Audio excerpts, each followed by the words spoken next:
There was urgency in Ethan Wallace's voice as he gripped the sleek store phone a little harder than necessary.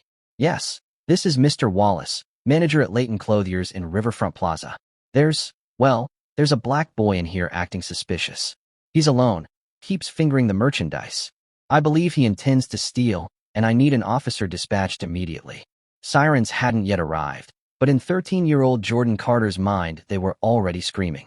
He stood half-frozen near a row of tailored sport coats, his fingers still buzzing from the leather lapel he'd dared to touch.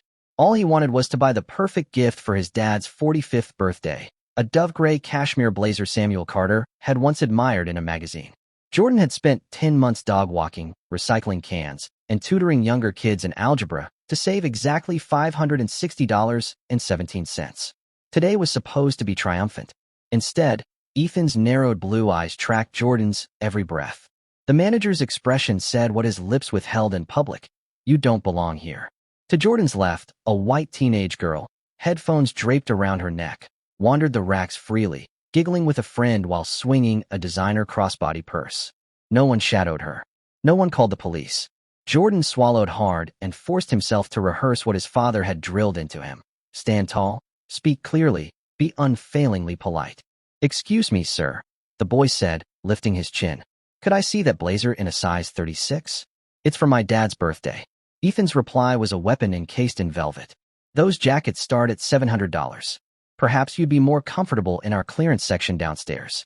Jordan felt the words like a wet slap, but he refused to wilt. "I have money," he said softly. From his backpack, he produced a white envelope thick with bills, every one earned honestly. "I'd like to try it on." For a moment, Ethan's composure cracked. Surprise flickered across his face. But it calcified into disgust even faster. Where does a boy your age get that kind of cash? He didn't wait for an answer. On second thought, set the envelope on the counter and step away. "I'll hold it until security arrives." Jordan's pulse hammered. "I'm not stealing. I just want to buy a present. And I need to protect this store's reputation." Ethan shot back, voice loud enough for the browsing customers to glance over. "Hand over the envelope." When Jordan didn't move, Ethan pivoted toward the security panel behind him. He punched a code. Instantly, Leighton Clothier's discreet alarm strobes began to flash, a red staccato that painted mannequins and mahogany displays in panicked light. An automated voice echoed through the plaza. "Attention, please proceed to the nearest exit." Shoppers poured out in confusion, clutching bags and cell phones. Ethan remained planted, blocking the doorway, as though Jordan were a Category 5 threat rather than a skinny kid blinking back shock. Outside, through the glass facade, Jordan could see curious onlookers raising phones to film. Fear crawled up his spine. He managed to pull out his own phone, an older model with a cracked screen, and texted the only person who could save him. "Dad at Leighton. Manager called cops. Said I'm stealing. Please." Across town, 45 floors above street level, Samuel Carter's conference room buzzed with corporate tension. Carter Futures, the logistics tech empire Samuel had built from one truck and a rented warehouse, was about to announce a merger valued at $13 billion. Every eye around the glossy oak table was on Samuel's calm, baritone presentation.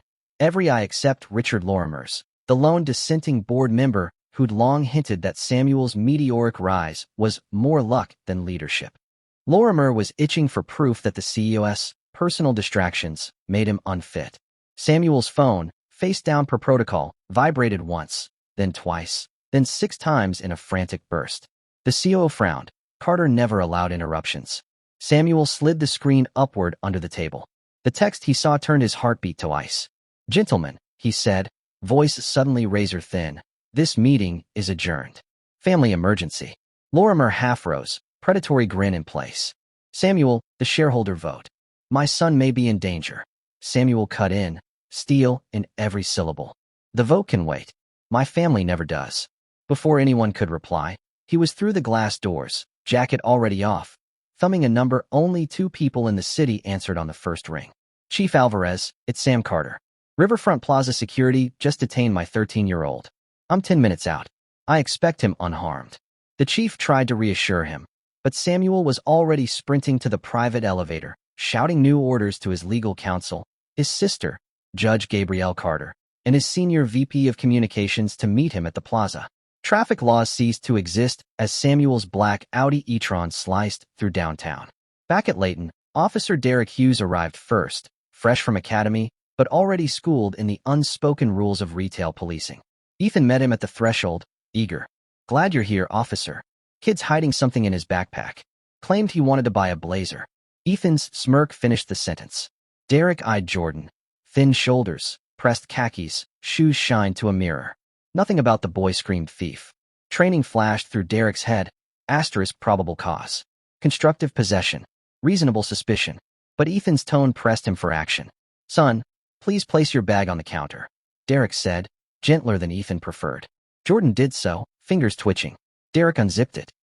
Inside were 3 school textbooks, an inhaler, a half-eaten granola bar, and a spiral notebook with goals for Dad's birthday surprise scrawled on the cover. The list included ways Jordan planned to earn each dollar. $5. Helped Miss Kim carry groceries. $20. Mowed lawns. $15. Grandma's chess lessons. Derek's throat tightened. "There's nothing here," the officer murmured. Ethan bristled. "Check the kid's jacket." Derek hesitated.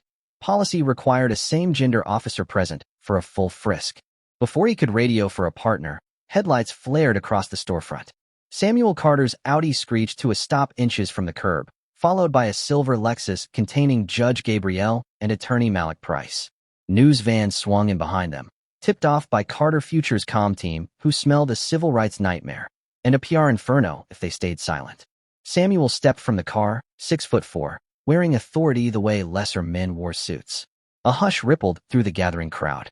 He strode toward the glass doors, each step measured, lethal. "Officer," Samuel said, not shifting his gaze from Ethan, "remove your hand from my child's shoulder." Derek complied at once, sense of doom blooming. Ethan, still ignorant of Samuel's identity, sneered. "This gentleman is interfering with a police investigation." Judge Gabrielle flashed her federal credentials so close to Ethan's nose he leaned back. "The only investigation happening now is into false arrest and racial profiling." Ethan's eyes flicked to the badge, then to the swirl of cameras gathering behind Samuel. Color drained from his cheeks. "That boy attempted to steal." Ethan sputtered. "Let's verify," Samuel said, voice soft as velvet, sharp as broken glass. He gestured to the mall's head of security, a burly Latina named Teresa Vargas who had just arrived. "Ms. Vargas, please show us the last 40 minutes of in-store footage." Teresa, having already viewed enough to feel queasy, led them to the small CCTV office. The crowd outside pressed against the glass, hungry for resolution. On screen, time-stamped video rolled. Jordan entering politely, Ethan ignoring him, then tailing him like a shadow. Jordan removing the cash envelope. Ethan's expression darkened the instant bills appeared. No concealment. No theft. Only a boy holding money. When the moment came where Ethan claimed Jordan had slipped something into his backpack, the camera showed Jordan merely pulling out a tissue to dab sweat from his brow. The lie was obscene in its clarity. Please don't forget to like and subscribe. Drop your thoughts in the comments box. Judge Gabrielle took notes with surgical precision. Attorney Malik Price's fingers danced across his tablet, drafting an injunction. Ethan could hardly breathe. "Angles don't capture everything," he whispered. "They capture enough," Samuel replied. His gaze softened only when it settled on his son. "Jordan, did anyone lay a hand on you?" Tears Jordan had damned all afternoon finally broke. He shook his head, then slumped into his father's arms. "I just wanted to buy your jacket, Dad." Samuel's chest tightened. He brushed Jordan's curls. "You will, son, and nobody will ever question your right to be here again." The moment could have ended there, but the story's fuse had only begun to burn. In the plaza, reporters shoved microphones towards Samuel. He stepped forward. "Ladies and gentlemen, 30 minutes ago my son was branded a criminal because of the color of his skin. This is not merely a misunderstanding. It's a pattern, repeated daily against people without resources, cameras, or a CEO father to storm in." He inhaled, voice steady but volcanic. Leighton Clothiers is owned, through a subsidiary, by Carter Futures Retail Holdings. Mr. Ethan Wallace was not just profiling a stranger. He was accosting the son of his company's owner. Gasps rippled outward. Ethan staggered. Officer Derek tugged off his cap, mortified. Samuel continued. "Effective immediately, Mr. Wallace is terminated. Carter Futures will shut this store until every employee completes extensive anti-bias and de-escalation training. Furthermore, Carter Futures is establishing a $10 million Jordan Carter initiative to fund legal support for minors wrongfully accused in retail spaces." A cheer erupted from the crowd. Cameras flashed like strobe lights. But one figure on the fringe was not cheering. Richard Lorimer, who had tailed the news vans hoping to exploit Samuel's distraction. Instead, he watched his rival transform a crisis into a historic policy pivot in real time. Lorimer's plan to question Samuel's leadership publicly crumbled before he could tweet. Yet the night held one last twist. Officer Derek's radio crackled. Unit 12, report of vandalism on floor 3, luxury jewelry boutique. Suspect. White teenage female, fled carrying unpaid merchandise during evacuation. Ethan's jaw dropped. The security feed rewound. The same headphone-wearing girl who'd floated past Jordan earlier was plainly slipping sapphire cuff links into her coat during the alarm. She'd glided out amid the panic, completely unchallenged. Judge Gabriel exhaled bleak laughter. There's your thief. Officer Derek issued an APB. Within minutes, mall security detained the girl outside a rideshare pickup, cufflinks in pocket. No dog walk dollars to explain the cash. Cameras pivoted, juxtaposing the two youths. The black boy wrongly accused, the white girl actually guilty. A symmetry so stark no network could resist. Samuel pulled Jordan closer, whispering, "The world saw the truth, son. Remember this. Your worth isn't decided by prejudice, and your dignity isn't theirs to withhold." Jordan nodded, shoulders squaring as though 30 pounds of fear slid away. Lights flashed, microphones sought last sound bites. Yet Samuel's focus tunneled to Ethan, now sitting on a bench, head in hands. "Mr. Wallace," Samuel called. The manager looked up, eyes rimmed red, arrogance long vanished. "I can't decide if pity or anger is appropriate. You nearly scarred my son's sense of safety forever. But perhaps greater than my anger is my obligation to change the system that allowed you power." Samuel turned to the cameras. Bias thrives in shadows. Today we turned on the lights. It wasn't rhetoric. Within 48 hours, Carter Futures Board ratified mandatory bias audits across its 312 retail locations, while social media amplified #ShopWithoutShame into a nationwide movement. Civil rights attorneys fielded hundreds of messages from parents whose children had stories eerily similar to Jordan's. A week later, in a quiet press release dwarfed by other headlines, Richard Lorimer resigned from the board to pursue personal projects. Insiders whispered he'd planned a coup, but investors sided with the CEO who'd protected his son and his brand in one masterstroke. On Samuel's birthday, father and son returned to Leighton Clothiers. Doors closed to the public while training continued.